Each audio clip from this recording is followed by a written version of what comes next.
Hello everybody and welcome back to the Phoenix Wright Ace Attorney Trials and Tribulations walkthrough. It is time to continue on with Turnabout Beginnings, and we begin with Melissa Foster's testimony of what happened on Dusky Bridge.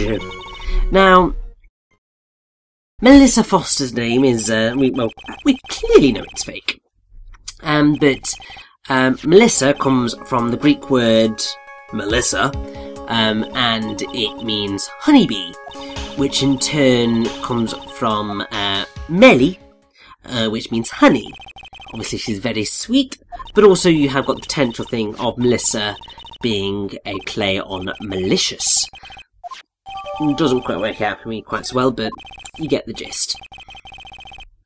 Her pseudonym, the pseudonym, Melissa Foster, surname mimics her Japanese counterpart's name. So I'm just going to get all that jazz up. So, her main Japanese name is Chinami Miyanagi, and I think her pseudonym name is Satoko Mukui. So,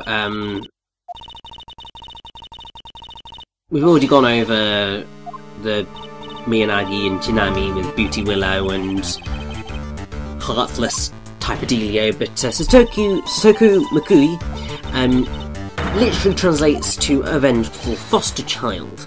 So Melissa Foster obviously indicates foster child. And while we haven't necessarily figured everything out yet, it's certainly going to prove to be incredibly interesting. And something that I didn't get to bring up when we first came across this delightful young lady. Her sprites are cut off, and none of them are full length, since she only ever appears in the courtroom.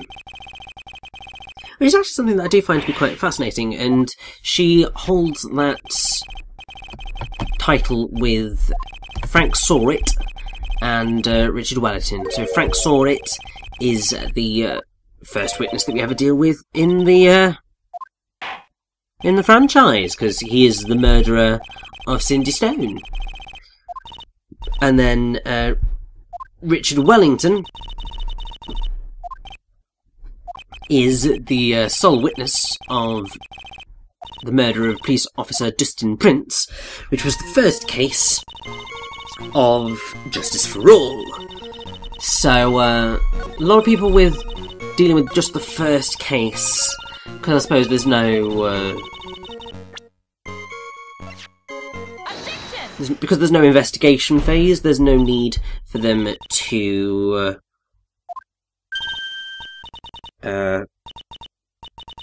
there's no reason for it to turn up in an investigation phase, because you only touched something in court, so why waste your time creating the full-length sprite when it's just not needed? But, yeah, this girl's just, like, messing up all over the place. And this is something that I brought up earlier on in the trial. She couldn't have gone that way, so how the hell could she have stabbed her in the back? Like, that bit just makes no sense whatsoever. Unless it was a bear hug. And then why would he do a bear hug? Because surely she would have shot him by that point if she was a police officer and he was an escaped convict.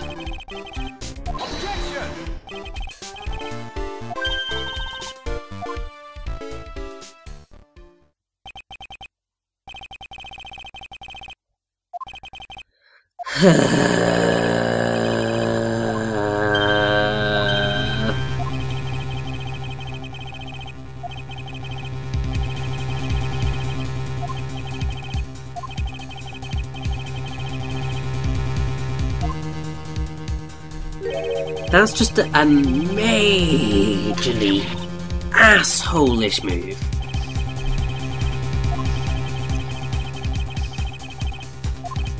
like, super asshole-ish. Because it's quite clear that's how that bridge was going to be. Because it's a crappy bridge. Of course it's going to crumble every now and again. And also, surely they, like, you see, this is where it doesn't make sense. Like, because somebody would have noticed the bridge breaking. They could have gotten this testimony to find out when it broke from anybody nearby. I love the Ace City franchise so much, but there are moments where it's just like, but surely you would think about these questions, and you would ask the nearby people, because that would just make sense.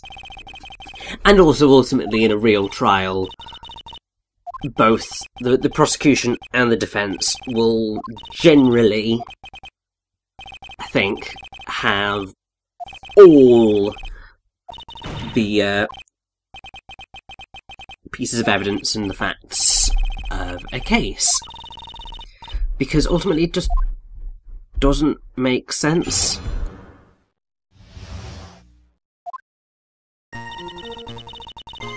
Like, obviously there's the chance of things coming to light.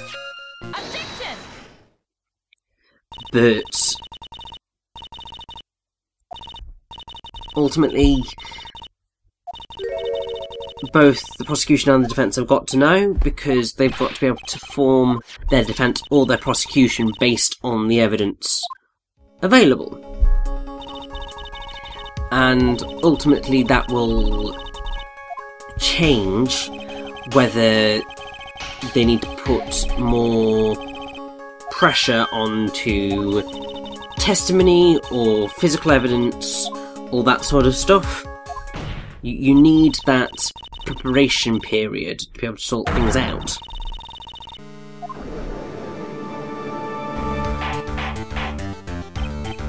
And ultimately, so the rules of evidence were developed over several centuries and are based upon the rules from Anglo-American common law brought to the New World by early settlers.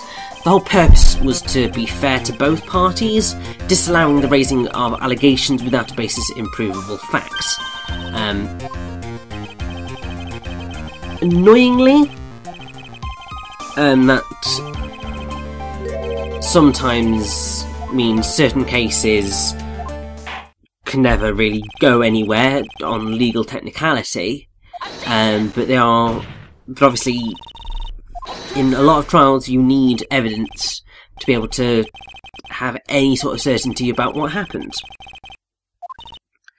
But perhaps the most important of the rules of evidence is that, in general, hearsay testimony is inadmissible, although there are many exceptions to that rule.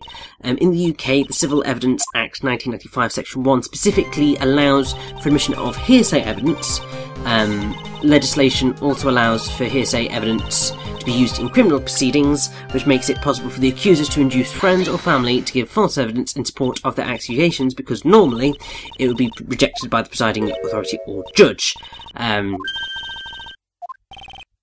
Not quite sure where that ties in. Several examples where presiding authorities are not bound by the rules of evidence. These include military tribunals in the US and tribunals used in Australia to try health professionals. So, certain cases like evidence, certain cases do not like evidence.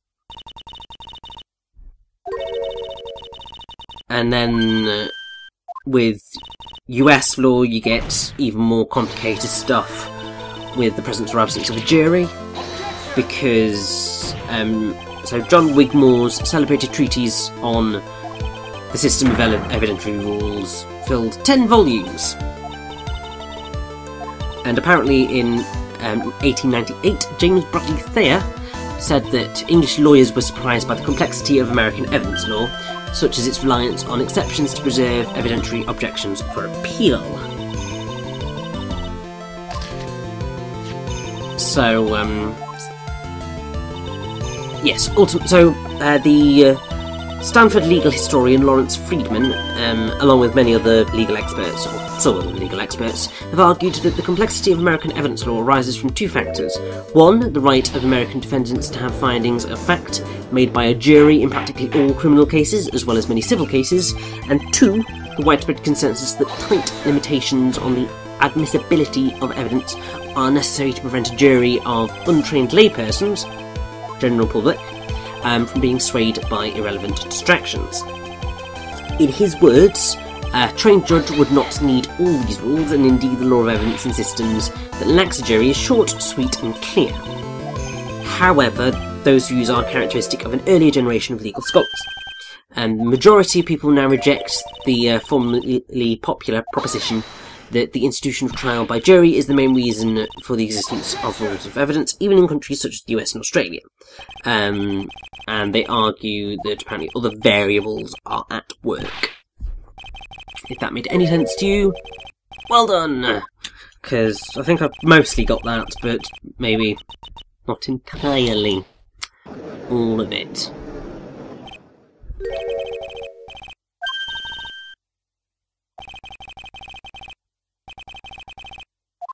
Now, as this case continues, and me talking about fairness, there's a whole thing on exclusion of evidence here and unfairness. So, under English law, evidence that would otherwise be admissible at trial may be excluded at the discretion of the trial judge if it would be unfair to the defendant to admit it. So, evidence of a confession may be excluded because it was obtained by oppression, or because the confession was made in consequence of anything said or done to the defendant that would be likely to make the confession unreliable.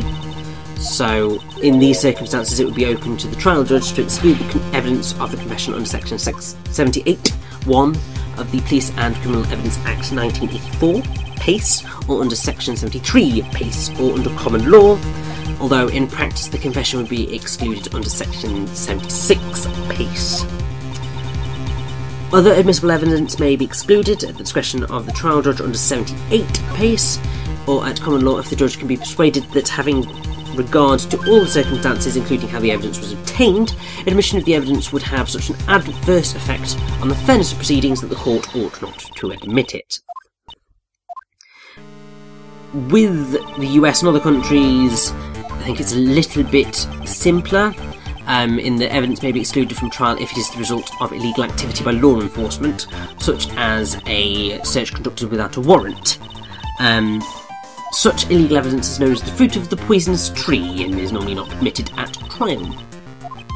So ultimately, what, like the bits of fake evidence and testimony that we receive in the Ace Attorney franchise fall under that fruit of the poisonous tree thing, where some of it is obtained illegally, obviously with Manfred von Karma there was a whole bunch of that, and actually, to be fair, probably most of the evidence that we throw out and the prosecution throughout the cases is probably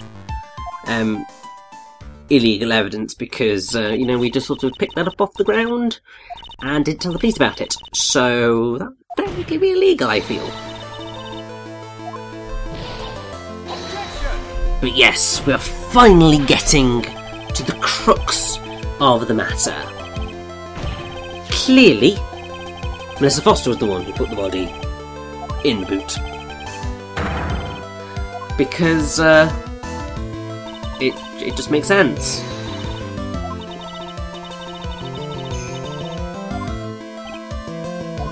You see, I knew that we would get to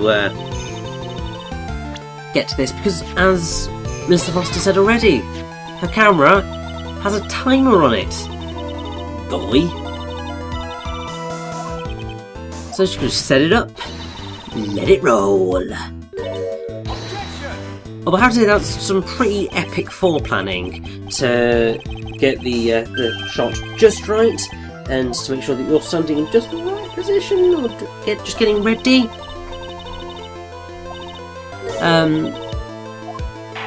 But yeah, she's clearly not in the field. And I will tell you exactly where Miss Foster, not really Miss Foster, was located. She was clearly standing where the victim was, because the victim was probably already dead.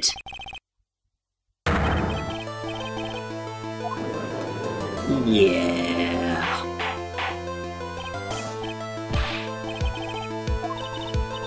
You see, this is how the whole taking the picture thing makes sense. Because she would have known exactly where to stand to deal with it all. But this is exactly true.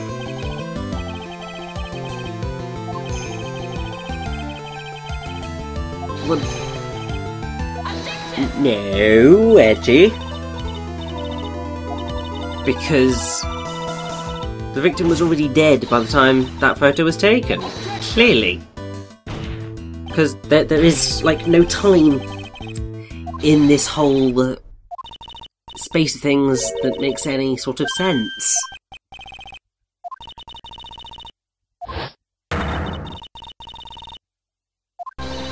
And, oh yes, you are cornered.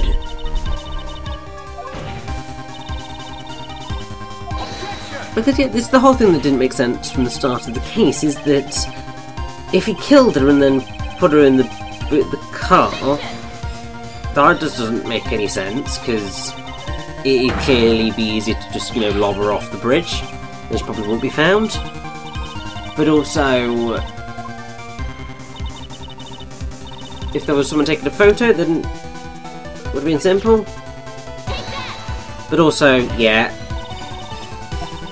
he'd clearly forgotten what Melissa looked like, because he said that he wanted the scarf to do Valerie, so he didn't know what Valerie looked like.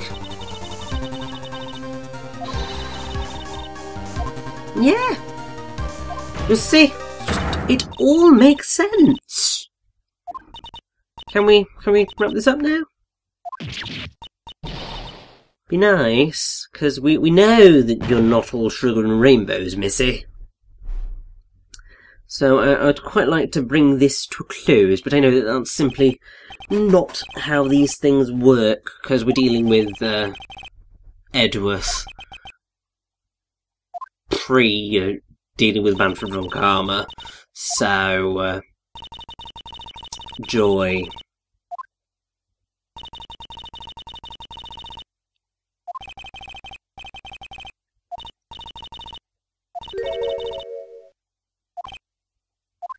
I mean, this is obvious, but being the true criminal does not provide her with the motive, which is obviously what we generally always need for these types of things.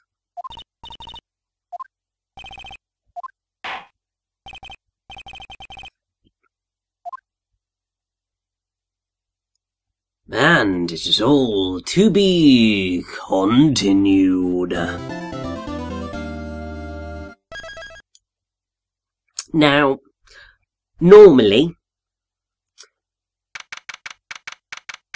in these types of dealios, I would stop at the end of a little chunk, because obviously the game is split up into all these different little chunks. So you've got like Investigation 1, Investigation 2, Trial 1, Trial 2, as obviously the particular case is split up into Trial 1, Trial 2. And pretty much I've been consistent in always making sure that I end a part on the end of a chunk. But because of how this case spreads, I felt I wanted to get it done in 3 parts, and therefore this is the way it must happen. So, Terry Falls is finally going to tell us the truth. Give it to us good, mate.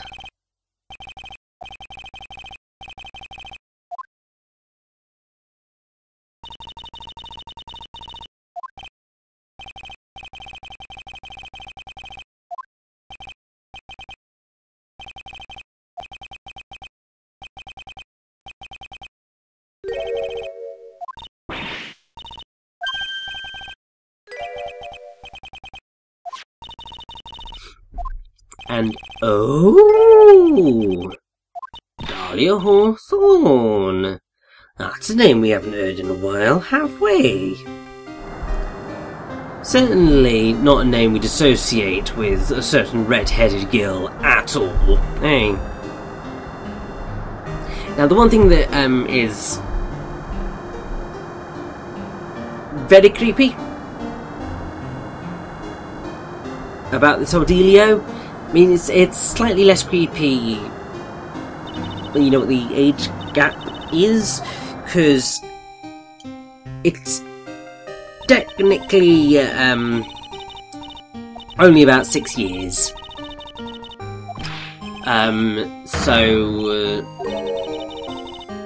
Essentially, I'm going to do a little bit of maybe potential spoiling here, but when Terry Falls was 20, he worked as a tutor and he fell in love with one of his students, the 14-year-old Dahlia Hawthorne. So, it's only a 6-year age gap, but obviously that is technically paedophilia, because she's not at the age of consent yet. Obviously you have to be 16 to be at the age of consent. In the majority of the world, I hope, I pray. Certainly the case in the UK, and I'm pretty sure also in the US, but I could be wrong about that one. But I mean, ultimately, if you look at age gaps in general relationships, 6 years is not that bad. There are age gaps which are far worse. Because with those, you're talking like... There's some which are like 30-year age gaps, and those are a bit... Those are like majorly creepy. But 6, it's not too bad. It just doesn't... It's not happening at the right time, right there. And that is the problem. Like, at least wait until she's 18? Because then the age gap's not too horrendous. Like, you can actually probably just about get over that. Really probably wouldn't wait until like 21, because well, until she's 21, because that's 21 and 27, and that's a bit more... People can deal with that. It's when you're dealing with school kids, no. Shut it down. It's how you deal with these things.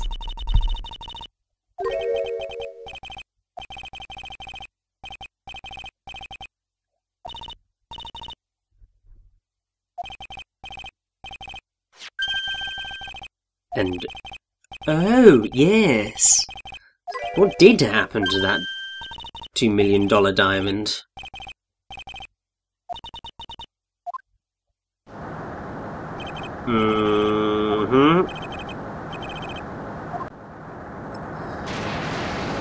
Well,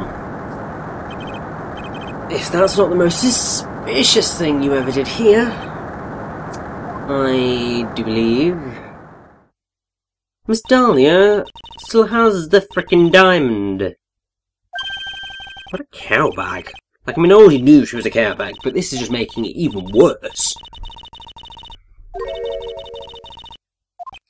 So, they never found the body of Dahlia Hawthorne. And, funnily enough, dramatic irony. And here we go, yes, robbing cradles. But I have to say, yeah, it's a pretty insane plan for a 14-year-old. I mean, like, you can get smart 14-year-olds. You really can. But quite a lot of the time, they're just thick as bricks. Like, honestly, it's terrifying how dumb we all were at that age. Like, you can see it, but it's insane. Just, we should not be allowed to do anything at that age, especially not social media, because you just come out with the stupidest crap you ever did hear. But hey, I'm 23, I still come out with blooming ludicrous crap. But thankfully, I can competently adult. At least doing my current things.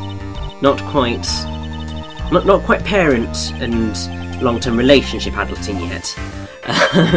That's still a little bit of a ways away. But in terms of, you know, work and general life, I can pass for an adult. Just an adult who really acts like a big kid. But that's totally fine by me. And so, we are going to bring you down, Melissa, or should I say, Miss Dahlia Hawthorne.